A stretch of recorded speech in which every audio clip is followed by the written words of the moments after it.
Xin chào mọi người. If this is the first time that you visit my channel, please turn on CC for English subtitles and enjoy. Nếu các bạn muốn tìm những vật phẩm trang trí và lưu niệm đáng yêu mang đậm tính Việt Nam thì hãy đến với Tổ Xin Decor Shop của chúng mình tại Facebook và Instagram Tổ Xin Decor Shop nhé. Rất hân hạnh được phục vụ mọi người. Và bây giờ chúng ta hãy cùng nhau đến với tập 1 của Jim Murphy nhé.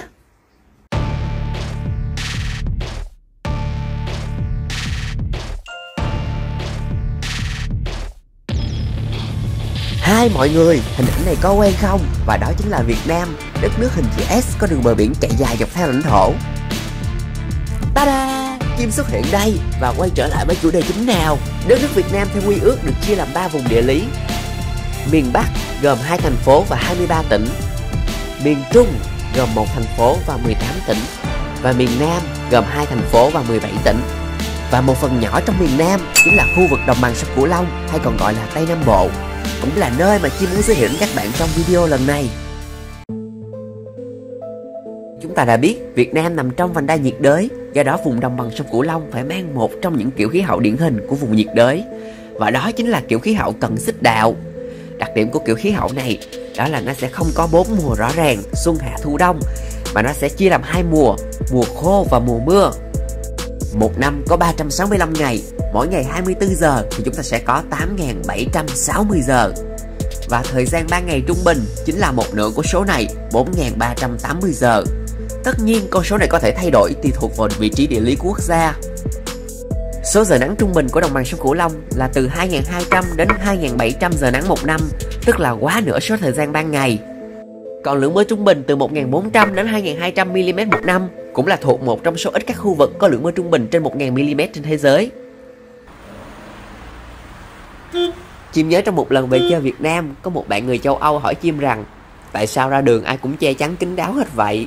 Thì lúc đó Chim mới trả lời rằng trời nắng quá không che bị bệnh thì sao? Cái bạn đó mới nói rằng như tụi tao nè, không che cũng có bị gì đâu.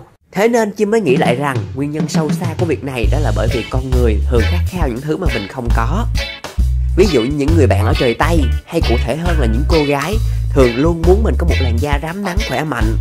Còn những cô gái Á Đông sở hữu làn da bánh mật thì lại luôn khao khát rằng mình sở hữu một làn da trắng sướng ngọc ngà không tì vết. Do đó vào mùa khô, khi số giờ nắng và nhiệt độ tăng cao, mỗi khi ra đường các bạn có thể dễ dàng bắt gặp hình ảnh những cô gái trùm người kín mít từ trên xuống dưới như những ninja. Vào mùa mưa, khi nhiệt độ môi trường trở nên dễ chịu hơn thì lại có một tình trạng khác xuất hiện. Bởi lượng mưa quá nhiều cộng với địa thế nằm cạnh các dòng sông, thế nên các tỉnh đồng bằng sông Cửu Long thường nằm trong tình trạng ngập nước. Chim nhớ lúc nhỏ Chim rất là mê cảnh này, bởi vì khi ra đường cứ tưởng tượng như là mình được đi chơi thuyền giữa phố đó các bạn. Thế nhưng mà lớn lên rồi thì biết rằng tình trạng ngập nước có thể dẫn đến tắt máy xe chẳng hạn, mà tưởng tượng đứng giữa một con phố ngập tràn nước lên láng mà phải dắt xe đi bộ thì thật là kinh khủng đúng không?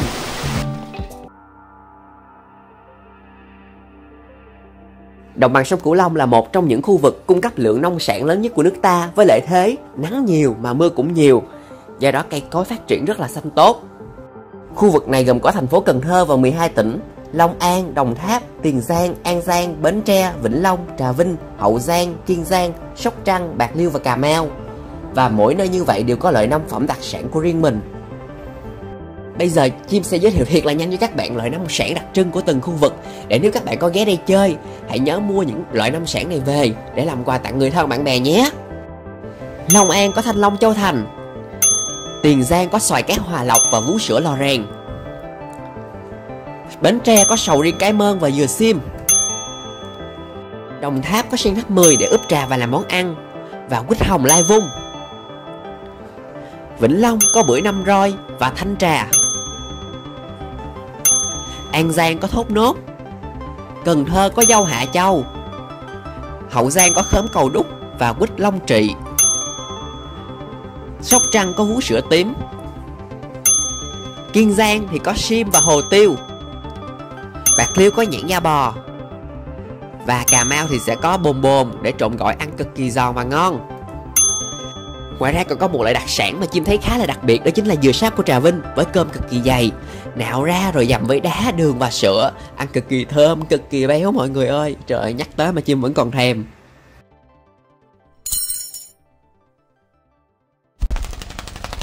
Ý vừa rồi chỉ là những loại trái cây đặc sản thôi nha, còn bây giờ mới chính là những loại món ăn đặc sản nè.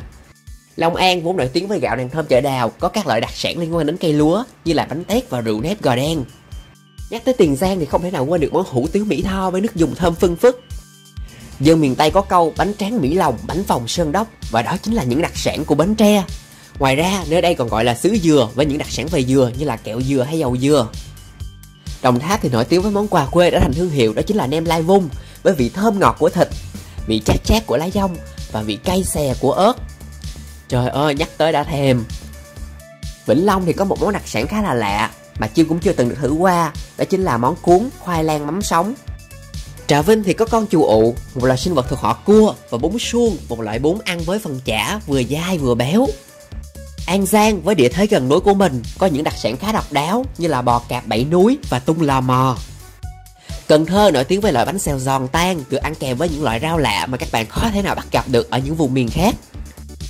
Hậu Giang thì có một món với tên gọi khá đặc biệt, đó chính là mầm đá, mà nếu có dịp Chim sẽ giới thiệu chi tiết cho các bạn biết về sau. Bánh bía là loại đặc sản đã trở thành thương hiệu của Sóc Trăng. Ngoài ra nơi đây còn có bún nước lèo, một loại bún với nước dùng nấu từ mắm. Có thể khó ăn với khá nhiều người nhưng mà cũng rất là ngon miệng với nhiều người khác. Riêng Chim thì Chim thấy trời ơi xuất sắc. Kiên Giang thì có món gỏi cá trích làm từ cá sống. Cái này thì mới là cái Chim ăn không được nè. Bạc Liêu có bún bò cay với nước dùng sền sệt và đậm vị.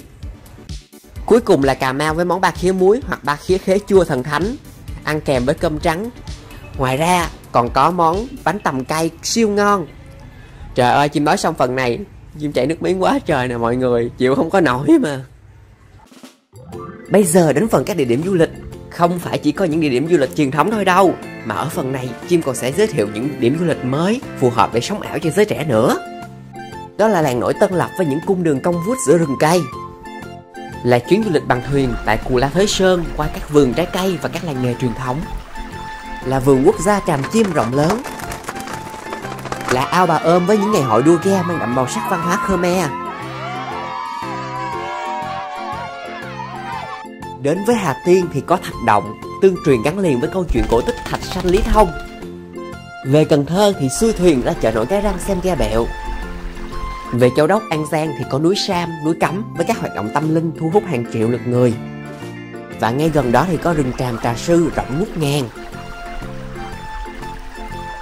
Cánh đồng điện gió tại Bạc Liêu là một trong những địa điểm sống ảo yêu thích của giới trẻ, với biển xanh và những tua bin gió trắng muốt trông cực kỳ hiện đại. Hay bạn có thể check in tại mũi Cà Mau, điểm cực nam của Tổ quốc, hoặc đến Kiên Giang khám phá quần đảo hải tặc hoang sơ. Oh my god, tuyệt vời! Đồng bằng sông Cửu Long trù phú là thế, được thiên nhiên ưu đãi nhiều là thế, nhưng khu vực này vẫn phải đối mặt với những thách thức lớn cả trong hiện tại và tương lai. Với địa thế nằm ở hạ lưu dòng Mê Công, ba mặt giáp biển là điều kiện thuận lợi để khu vực này phát triển nông nghiệp và ngư nghiệp. Tuy nhiên, địa thế này cũng khiến khu vực phải đối mặt với hai vấn đề chính. Vào mùa mưa, nước sông luôn ngập tràn, dòng nước từ sông cứ thế mà đổ ra biển. Và vào mùa khô, lượng nước sông bị thất thoát bớt đi, thế nên sẽ có hiện tượng xâm nhập của nước biển. Tuy nhiên, đây chỉ là một hiện tượng tự nhiên bình thường cho tới khi những thứ này xuất hiện. Ta-da! Đó chính là những đập thủy điện được xây dựng bởi những quốc gia đầu nguồn nhằm tận dụng sức mạnh của dòng nước để tạo ra điện năng. Sự xuất hiện của những người bạn này khiến cho mực nước sông vốn đã thấp nay lại càng thấp hơn, đồng thời kéo theo tình trạng ngập mặn khá là nghiêm trọng. Sao lại gọi là nghiêm trọng? Bởi vì những loài cây sinh sống được ở đồng bằng vốn chỉ thích nghi được tốt trong môi trường nước ngọt và đất ngọt. Nếu môi trường bị thay đổi, chúng sẽ chết đi. Đồng thời, điều kiện sinh hoạt của con người cũng sẽ bị ảnh hưởng bởi thiếu nguồn nước ngọt để sinh hoạt và tắm gội. Vấn đề thứ hai chính là vấn nạn nước biển dân. Như chúng ta đã biết, trong thời gian gần đây, mọi người thường nhắc về vấn đề bảo vệ môi trường, trái đất nóng dần lên, ô nhiễm môi trường vân vân. Và những vấn đề đó chính là những nguyên nhân sâu xa tác động đến sự tan của băng ở hai cực trái đất.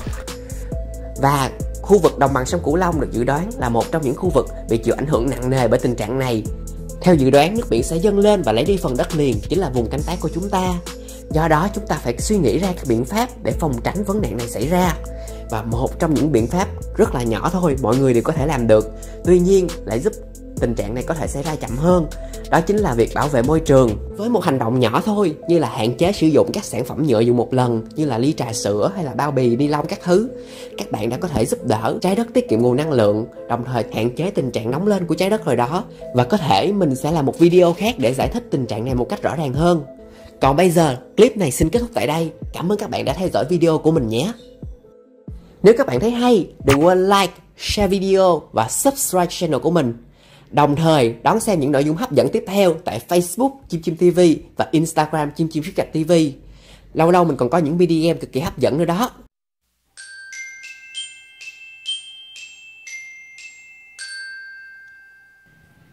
Hi, xin chào các bạn, mình là Chim đây. Cảm ơn các bạn đã theo dõi tập 1 của Chimography. Và như thường lệ, ở cuối clip mình sẽ giới thiệu những mẫu sản phẩm mới cực kỳ xinh xắn của Tổ Sinh Decor Shop. Mẫu sản phẩm lần này đó chính là những mẫu bút mát cực kỳ xinh xắn, gồm 4 mẫu chính. Đầu tiên đó chính là Happy Texco. Thứ hai đó là Chùa Bà Thiên Hậu. Thứ ba đó là mẫu nhà thờ Đức Bà. Và cuối cùng đó chính là mẫu Chùa Pitu. 4 mẫu sản phẩm này có chất liệu chính đó chính là gỗ MDF mỹ thuật, gồm 2 loại vân chính, đó là loại vân nhám, sờ cực kỳ thích, và loại vân trơn, siêu láng mịn. Các bạn có thể dùng những sản phẩm này để kẹp vào những quyển sách của chúng ta khi đang đọc dở như thế này. Và sản phẩm sẽ có một phần tag bên trong như thế này, để khi các bạn để lên giá sách, các bạn sẽ nhớ rằng quyển sách này mình chưa đọc xong và lấy xuống và hoàn thành quyển sách. Bởi vì mình thường có rất là nhiều sách, và đôi khi những quyển sách mình đang đọc dở dang mình lại quên mất, phải lấy xuống đọc tiếp. Ok. Và bộ sản phẩm như thế này, 4 mẫu thôi, một set 4 mẫu thôi, sẽ có giá 30.000 đồng. Và nếu các bạn mua lẻ một mẫu chỉ có giá 10.000 đồng mà thôi. Các bạn có thể mua những sản phẩm này tại Facebook hoặc Instagram Tổ Sinh Decor Shop, hoặc lên Shopee và search Tổ Sinh Decor Shop. Các bạn sẽ được một mức ship khá là ưu đãi hơn. Vậy nhé, mọi người cũng đừng quên ủng hộ những sản phẩm tiếp theo của Chim Chim TV tại Facebook, YouTube Chim Chim TV và Instagram Chim Chim TV nhé. Bye bye mọi người, không quên chúc mọi người một ngày vui vẻ.